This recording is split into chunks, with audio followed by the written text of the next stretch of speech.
voilà léegi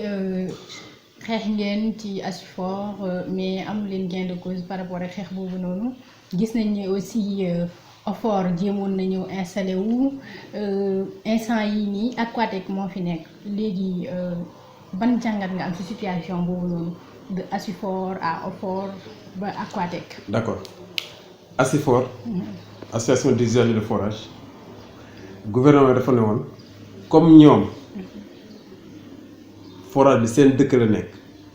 man duma fa yóbbu ay fonctionnaires maanaam duma fa yóbbu samay nit askan bi ñoo moom forage bi ñoom ñoo moom ndox mi nañu ut ci seeni biir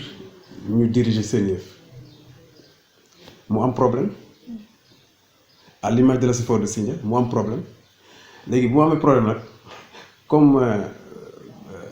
le président de la République moom lañu dénk Sénégal bu amee luy yëngatu ci kër gi am na droit wax ci mu ne day indi OFOR office des forages mu indee office des forages léegi ak waa Aquatech justement c'est pour que problème yi ñu daan dégg ci Asifor yi comme dañ ñëw jëleen ci seen askan ngeen defar ñu jël ci seen askan juboo ñoo seen askan borom yëf bi jël yëfam c'est le gouvernement mu ne léegi dama leen di jox benn société privée bu tudd Aquatech pour pallier au problème yi nga xam ne dañ koy dégg ci Asifor yi la mauvaise gestion des Asifor te boo xoolee Aquatech il y a des villages yoo xam ne bu fa demee gars dañ naan du fi ñëw parce qu'on a une très bonne gestion gars dañ naan duñ fi ñëw parce qu'on a une très bonne gestion ñëpp a jóg est-ce que comprends mais boo ñëwee Sindia je crois que la lutte est divisée en deux quoi am na ñu naan waaw Aquatech am na ñu naan déedéet pas Aquatech waaw léegi nag di ma baal tuuti man je mâche pas mes mots quoi man soo ma laajee li ma laaj laay wax. xam na tax ñii naan waaw Aquatech ñii naan déedéet Aquatech parce que am na ñoo xam ne dama gis ne comme askan bi jógoon na ne yéen seen gestion baaxul ñoom Aquatech daf leen di xeexal entre guillemets je sais pas si je me fais comprendre. voilà léegi nag parce que ci biir loolu fàttewu naa ko ci biir loolu defoon nañu benn le nouveau sous-préfet defoon na benn comité bu mu élargir mu jël askan bi ak Asifor ñu former benn équipe mu jël un indépendant boo ko xam ne kii daf ko jël noonu mu jox ko affaire yi mu koy gérer ça c'était la phase de transition avant Asifor avant Aquatech di ñëw mais dëkk yi nga xam ne à l'unanimité ñoom nee nañu Aquatech ba mu fi ñëw ils ont une bonne gestion de leur Asifor une très bonne gestion de leur Asifor donc Asifor soo naan baax na wala baaxul da nga koy wax par rapport ak yow li nga dund parce que bi ñu demee réunion bi pour ñu jox ñu compte rendu seen daje beeg Aquatech nee naa leen il y a des gens yoo xam ne yi parce que dañoo teew ne Aquatech li mu indi dafay cher cubage bi affaire yooyu am na ñoo xam ne ñu fay le mètre cube à 350 francs te ñuy am ndox mu nekk ndox Aquatech ñuy fay mètre cube 350 francs ñuy am ndox avec acidité maanaam ndox mi bañ a dagg à moins que mu am ay travaux la affaire yi moo leen gënal ñu leen di bindal 250 du ñu am ndox te ñuy fay air moo leen gënal dama ne am na ñoo xam ne ñuy fay 350 francs ñu teg 100 francs ci 250 Asifor yi ñuy fay 350 francs te ñuy am ndox moo leen gënal ngay fay 100 francs de moins maanaam 250 yi suba doo am ndox moo tax ma ne Aquatech bi ni nga koy juger ça dépend de sa localité. ni nga koy juger ça dépend de sa localité te Sindia gestion Asifor ci sama gis-gis baaxul. waaw bu ñu nee waa ji nag moo gën a baax ah loolu moom askan bi mooy seede mais xam naa daal askan bi souffrir na ak Asifor la preuve il y a un quartier de Kéniabour Bundul dañoo gas seen forage ñoom ñooy alimenter seen ndoxu bopp parce que boo joxee dara da ngay joxe ay firnde donc c'est ça quoi l'Asifor aussi c'est pas une banque keroog bi ñu demee ci nga baal ma de keroog bi ñu demee ci réunion bi ñu demee ci assemblée générale c'est pas assemblée générale bu ñu demee ci réunion bureau bi déjà nañu wéy on a bénéfice 6 millions ensuite am nañu bëri bor man leen loolu tam lépp sax ci seen faute la 6 millions yi on n'en a pas besoin entre guillemets xam nga tax l'ASIFOR n'est pas là pour faire des bénéfices l'ASIFOR du banque de l'ASIFOR n'est pas là pour faire des bénéfices l'ASIFOR est là pour que les gens aient de l'eau en permanence léegi ngeen def ci ñu 6 millions en caisse te am na mbedd boo xam ne Sindia amul tuyau mais ngeen dépassé 6 millions yi te ngeen am ñaari téeméer ci caisse bi te mbedd boobu am ndox parce que il y a l'extension moo gën. L'ASIFOR n'est pas là pour chercher des bénéfices. L'ASIFOR n'est pas une structure bancaire ni une structure financière quelle qu'elle puisse être teg ngeen fi pour ngeen xaalis dañu teg pour ngeen am ndox un donc deuxièmement ma ne leen yéen ASIFOR bëri na ay problème donc il faut ñu jéem a xool nan la ñuy defee bilan bi bu ñu paree ci bilan bi ñu woote assemblée générale nit ñi bu ñu leen wóoloo ñu delloo leen bu ñu leen wóoluwul ñu changé waat ñu joxaat ñeneen ñu def affaire bi. defoon naa ci benn émission sur Walfadjri léegi depuis boobu nag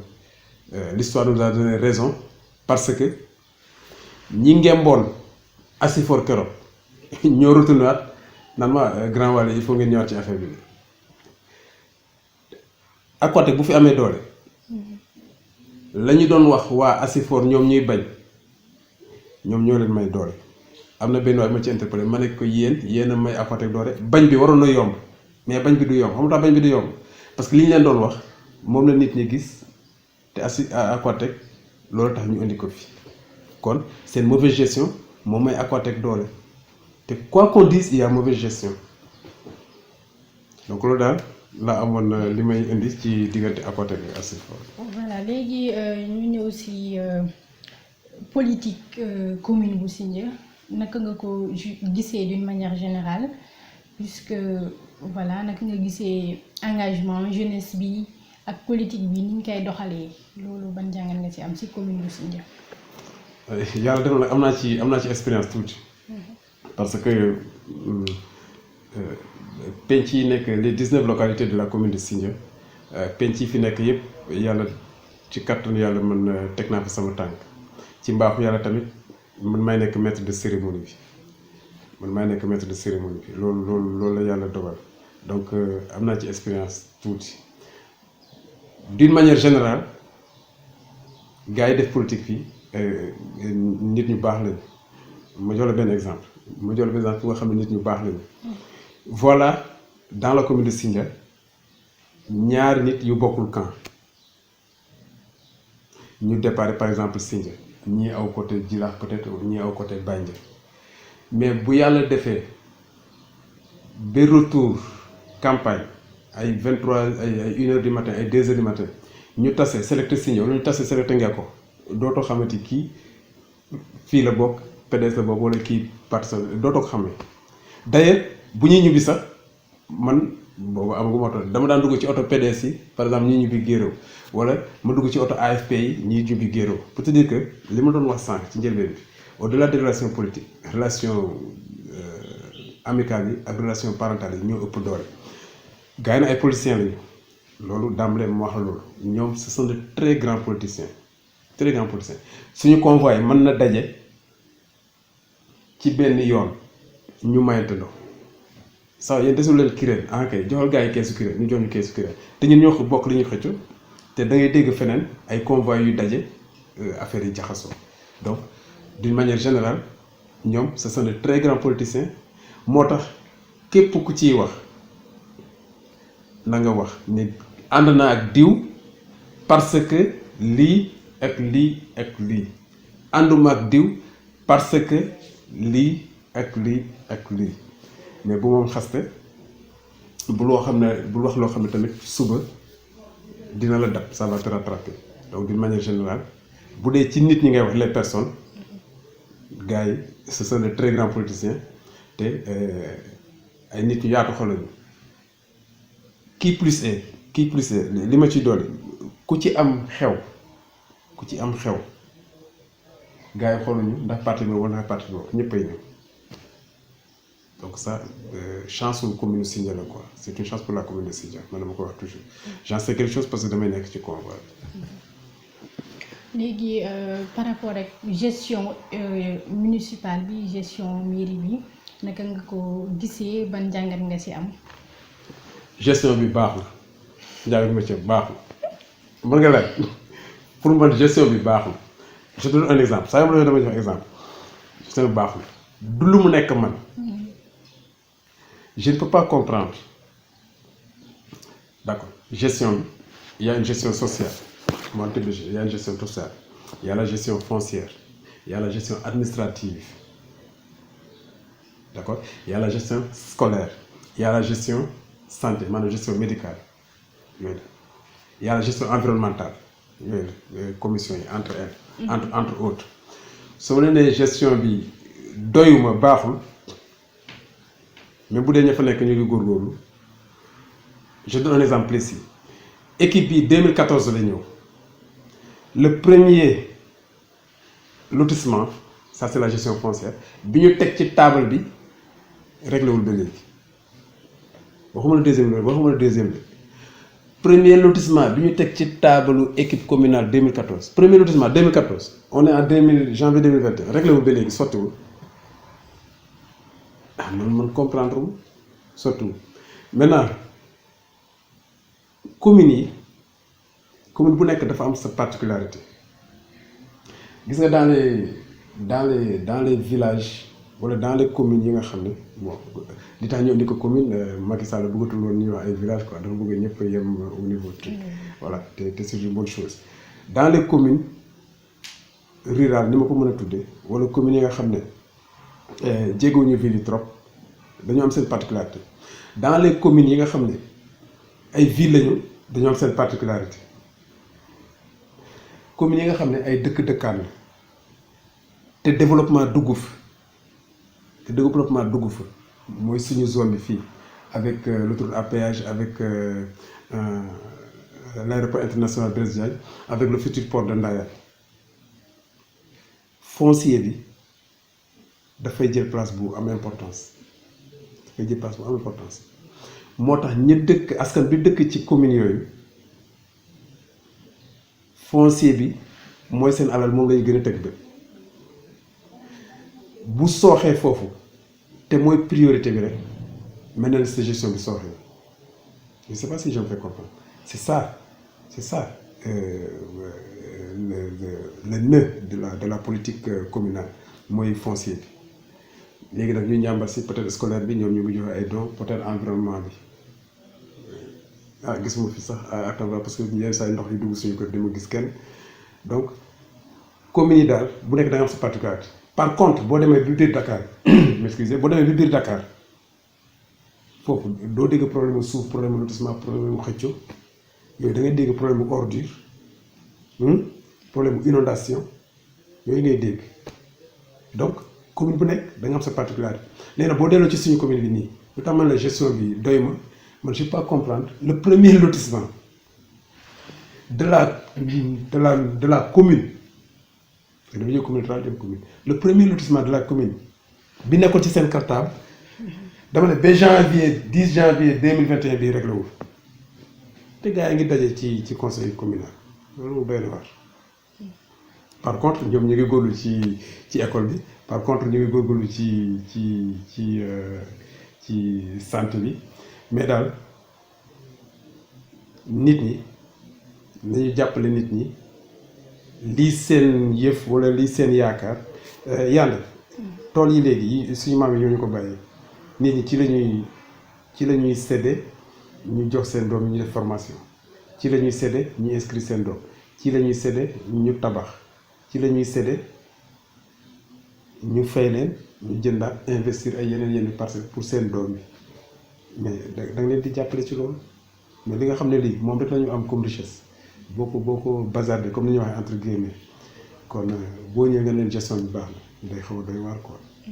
mu ngi mel ne nga demal ci benn ville mbalit bi ne fi gaañ nga laaj nit ki ne ko ndax gestion bi baax na dana non gestion bi baax parce que maa ngi nii dëkk ak mbalit te ñoom ñoo war a indi oto mbalit donc en résumé chaque commune a sa particularité te boo ñëwee ci dëkk yi nga xam ne développement baa ngi fi dugg foncier bi dafa am doole alors que on est dans l'axe le triangle Thiès Mbour Dakar on est dans l'axe Thiès Mbour Dakar on est dans l'axe Thiès Mbour Dakar triangle boobu la ñu nekk si tu es à Sindia à 30 minutes ou 20 minutes tu es à Thiès. Si tu prends le retour à péage à partir de Kenyambour,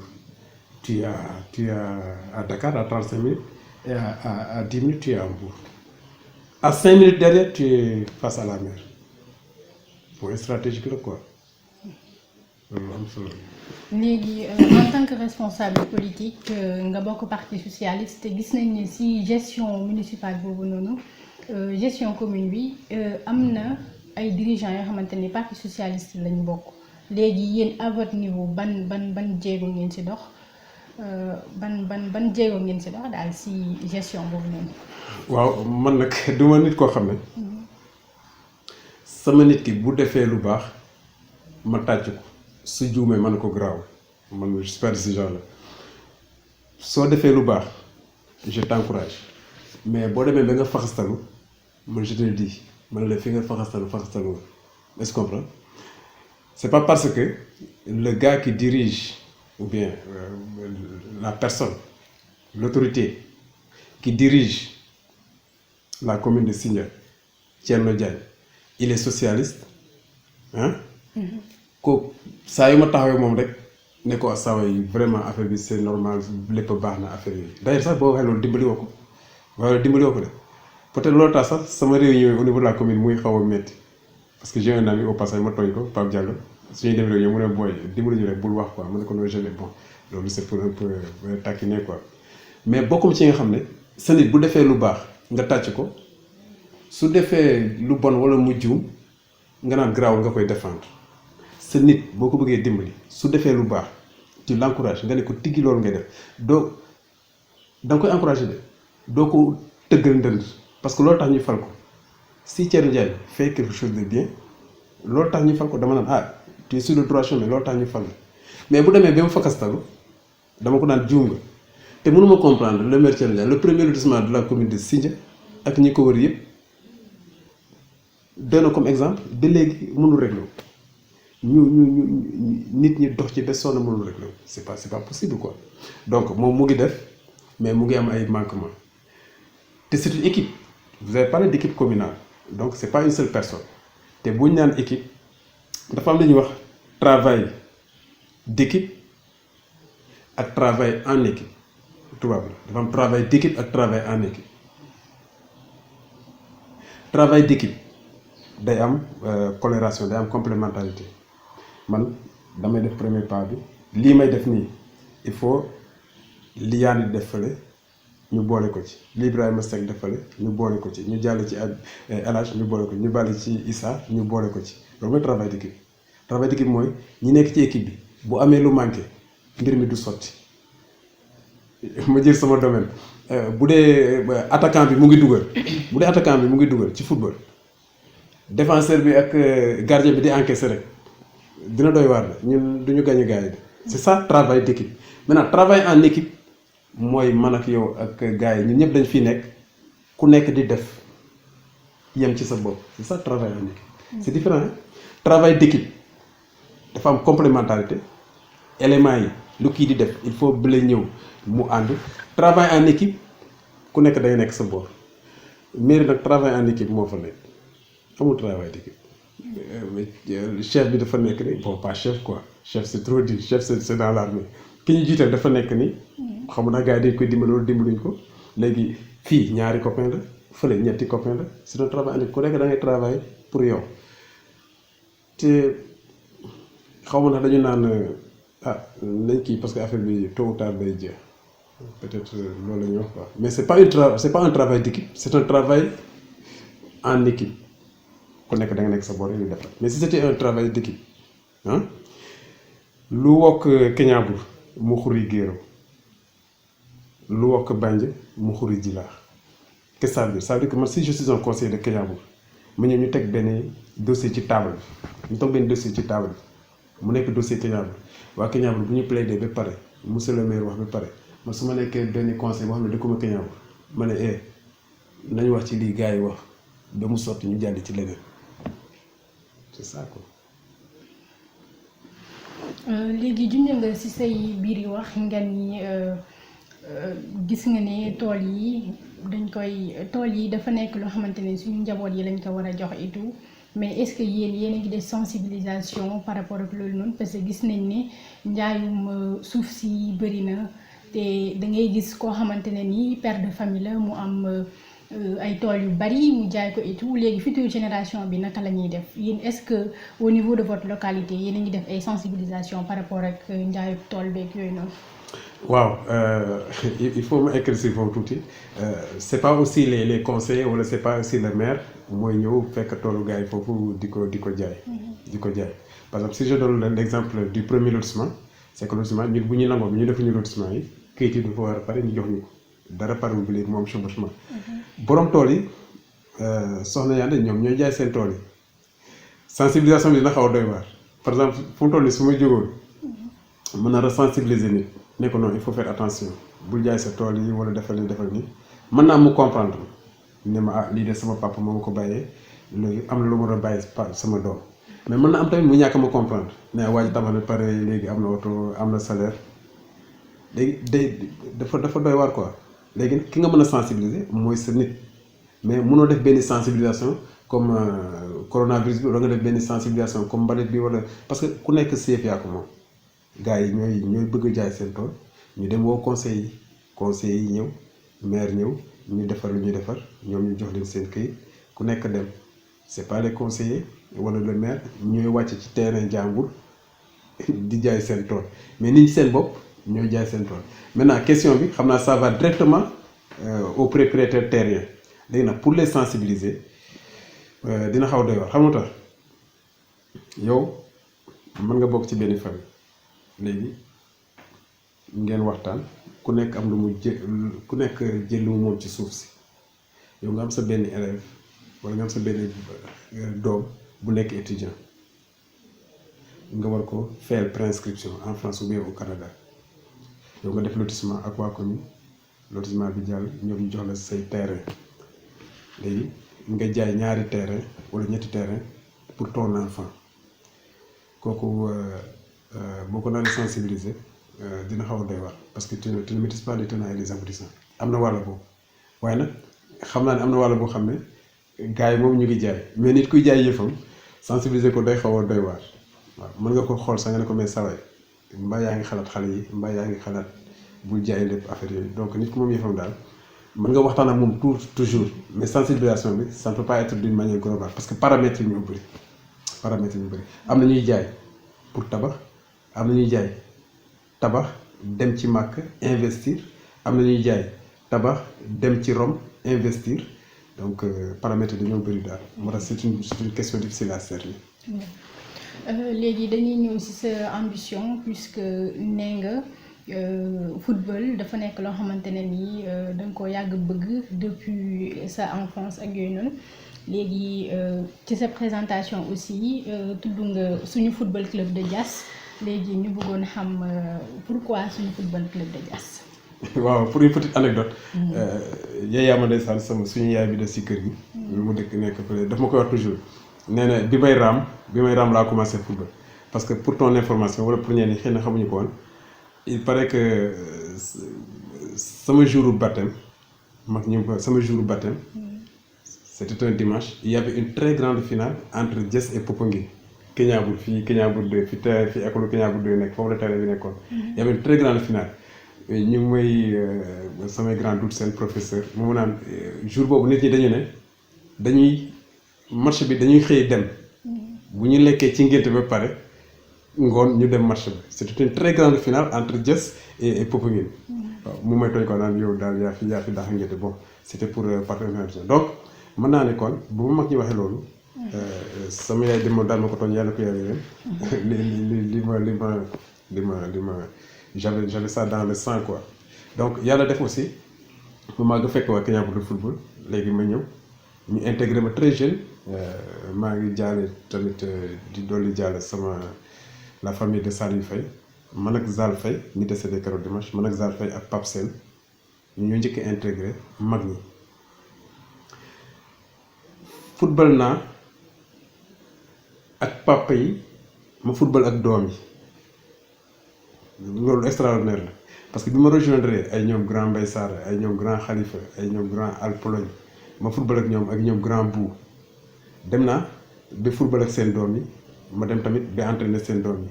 loolu daal def naa expérience bu rëy la quoi mais aussi loolu lépp bi ma koy def réussite bi ma ci mën a am en tant que capitaine déjà en 84 j'étais très jeune ñu intégré mooy football Paxul ma dem ba 94 ma nekk secrétaire général ASC Kignabou en 1994 nekkaat aussi le capitaine de l'équipe parce que melul ni yéen léegi boobu ay xale yi wala ay tout temps ñun bëriwuñu woon donc ñi doon jàng tamit ñun jeunesse bi bëriwul woon. donc il faut boo nekkee joueur tu es obligé nga nekk ci bureau bi parce que ñii mënuñoo nekk ci bureau bi ñi nekk ci football bi comme macha allah ni booy mel tey ak seen qualité ak seen expérience donc ma nekk capitaine nekk secrétaire général ma dem de en 2004 bi ma jógee Diourbel yàlla def ma ñëw ñu def ma et le coach et le président de l'ASC ñu nekk naa ko fi coach président ASC du woon man dong nag man maa nekkoon j'étais la partie visible de l'iceberg man maa doon feeñ mais am na ay jàmbaar yu nekkoon ci suuf quoi. ay bon bëgguma lim ay Souley Sène ay Moroy ay Baye Daw ay Abbas Ciss Biloré boo demee ay ñoom grand Ousin ay Bilol boo demee ñoom ndem si yàlla ko yàlla Mansour vraiment mu nekk ñoom Lamine Ciss fii ñoom Aliou Pandiou mag ñi ak jigéen ñi ñii dañ lay xelal ñii di la c'est extraordinaire quoi. C'est extraordinaire lépp lu ma ci am daal c'était avec l'appui de la population de Kignabou quoi. ba léegi il y a pas longtemps le lendemain de la tabaski bii passé 2020 dañ ma contacter comme je suis un peu connu dans le monde Safin ci affaire boobu ñu contacter ma ñu ne on va mettre sur pied benn école benn club de football bu njëkk bi ñu tuddoon ko Safin football club Sébikotane bi Guéréo Safin bi yëpp bi ñu ko tuddee Safin football club on avait un problème de récépissé parce que dafa am connotation ethnique mais discutons nañ ko ma ne gars yi réunion bi c'était à Boukhou ma ne leen Safin c'est le terroir mooy dëkk bi Safi c'est la langue gars yi waruñu ko bañ quoi si c'est Safi gars yi war nañu ko mën a bañ mais si c'est Safin waruñu ko bañ c'est comme le Casa Sport c'est comme Teungueth football club mais bu ñu demee daal moo am blocage ñu retourné ñu mujj a tuddee sunu football club léegi nag bu ñu tuddee sunu football club ba pare il faut mu am benn orientation géographique maanaam il faut ñu ràññee ko ci benn place léegi ñu ne comme il y a l'aéroport des Arts de Diass affaire yooyu te Diass est très connu léegi nañ ko askanale sunu football club de Diass suñu football de Diass parce que peut-être siège bi mën nañ ko def Diass mais daal il faut ñu utal ko mandarga il faut ñu utal ko benn représentation géographique moo tax ñu tudd ko football club de Diass je suis le président commission sportive donc ay kilifa yu bëri ñu ngi si Pape Sali Ciss mu ngi si de Jàmbaar am na tamit benn grand bu ñuy wax Blindé Malick Dione ñoo daan football à Dakar mooy football HLM Fass moom mooy def football Yaraax moom il est actuellement en Turquie il est aussi coach là-bas donc ñun ñëpp ñu ngi ci biir dañu bëgg a taxawal club bi bu ñu paree ñu wut benn site ñu taxawal ci centre de formation wala académie bi. voilà léegi gis nañ ne yaa nekk président commission sportive boobu noonu léegi yan stratégie ngeen mettre en place pour sélection yeeg yooyu noonu. waaw dañu ko bëggoon def lancement bi parce que le président il s'appelle Abdoulaye Diouf il habite Boukhou mooy grand bi daan organiser tournoi Assane Diouf bu jàkkaarloo Corniche. Le secrétaire général c'est mon ami Mbaye Seck moom il est à Kirène son adjoint c'est El Hadj Kadam à Diass. Le trésorier général moom c'est Ibrahima Drinki Ibrahima Ciss ancien joueur il habite Diass son trésorier c'est Ibrahima Ciss Agan Holpa quoi. Holpa la dëkk ah donc bu ñu taxawalee bureau bi on voulait mettre sur pied ba dañu bëggoon def lancement wu assemblée générale dañu ko bëggoon def mais pandémie bi ñëw ñu yóbbuwaat ko léegi ensuite ñu ñëwaat. pandémie bi deuxième vague bi ñëwaat ñu daal di koy renvoyer quoi mais stratégie bu ñu war a def pour ñu def recrutement bi ñu ngi ci xalaat déjà donc en tant que président commission sportive je vais donner les orientations maanaam dinaa wax gars yi poser les jalons léegi ñu discuter ci li ñu ciy amandé ñu amandé ko lu ñu ciy yokk ñu yokk ci mais la base c'était ñu dem ci équipe nawetaan yi déjà ñu formé benn commission ñu dem ci équipe nawetaan yi match nawetaan yi ñuy xool comme les grandes équipes ni ñuy def léegi ñu commencé di détecter par contre ku nekk xam nga sa dëkk xam nga booy fu mën a football donc stratégie bi noonu lañ ko bëggoon a jëlee. mais encore faudrait-il que ñu def assemblée générale ba pare te ça sera au niveau du terroir Safène wala niveau national sax parce que ci terroir Safène la mais benn cousin Joola mën na ñëw benn cousin Tukulóor mën na ñëw pour équipe bu ñëpp la mais terroir bi moo tax ñu def ko. pourquoi parce qu'il y a beaucoup de talents yi nekk dans le terroir Safène yoo xam ne gis nañ ne ñoom percé wuñu ci football donc li ñu dal dañuy bañ mu dal suñu rakk yi wala suñu doom yi moo tax ñu taxawal affaire boobu daal. léegi dañuy des ci football boobu noonu ba léegi puisque gis nañ ne yaa nekk sélectionneur wu ASC Kiniabour pendant plusieurs années léegi finalement gagné ngeen ay remporté ngeen ay trophées yu bëri léegi est-ce que vous n'êtes pas plus politique vous n'êtes pas plus politique que vous n'êtes pas plus sportif que politique quoi. Ok, je suis plus sportif que politique pour parler franchement. xëy na aussi am na leneen mooy polyvalence day am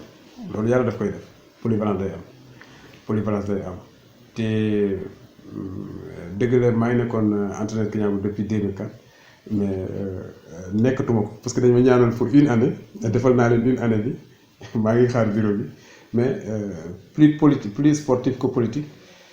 En tout cas daal déparé naa ay yoon entraînement pour ma dem réunion bureau politique mais je crois que fu mu toll nii politique c'est la gestion de la cité nit ki mën naa am loo xam ne ni mooy nekk ci sa mooy daw ci sa deret mën nga am benn spécialité mën nga am li nga gën a bëgg mais la gestion de la cité muy footballeur bi muy boxeur bi muy lutteur bi ak muy commerçant bi ku mu mën di doon rek yow mën nga ñëw pour participer à la gestion de la cité gis nañ Georges Weah il fut un grand footballeur léegi moo nekk le président du Libéria donc defe naa loolu ce sont des choses qui peuvent aller de pair nit ki mën nga am sa benn spécialité wala nga am li la nit ñi xamee mais la gestion de la cité daal nga ñëw rek pour bokk ci mais xam naa daal football daal bokk na ci man daal waaw. léegi dañuy ñëw ci sa profession en tant que professeur naka nga jàngatee situation pandémique bi. feebar bu doy waar la te aussi déjà ñun dañu am problème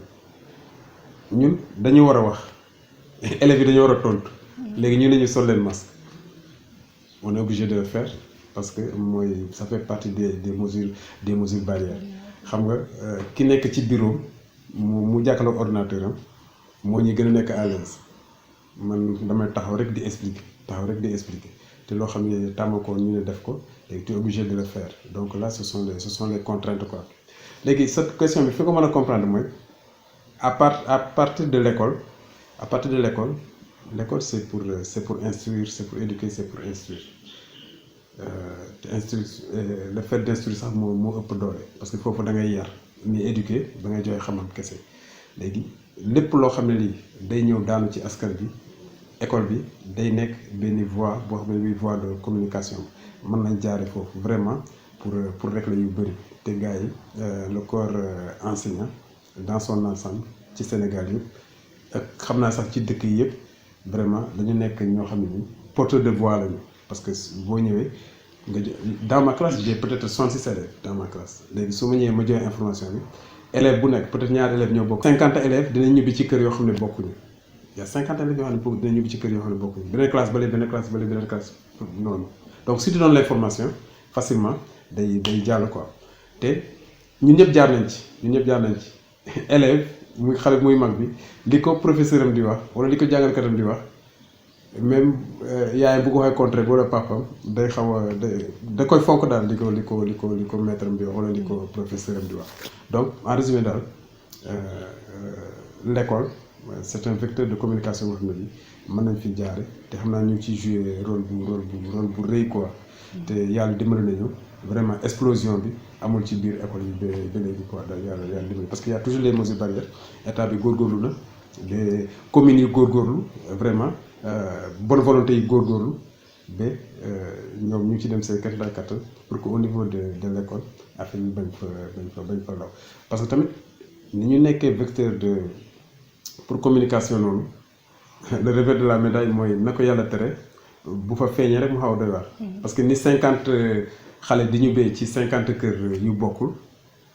na ko yàlla tere bu feeñee ci benn école bu ñu nubbee noonu ça veut dire que bu ñu ñubbee à 13h wala à 17h déjà contaminé nañu 50 kër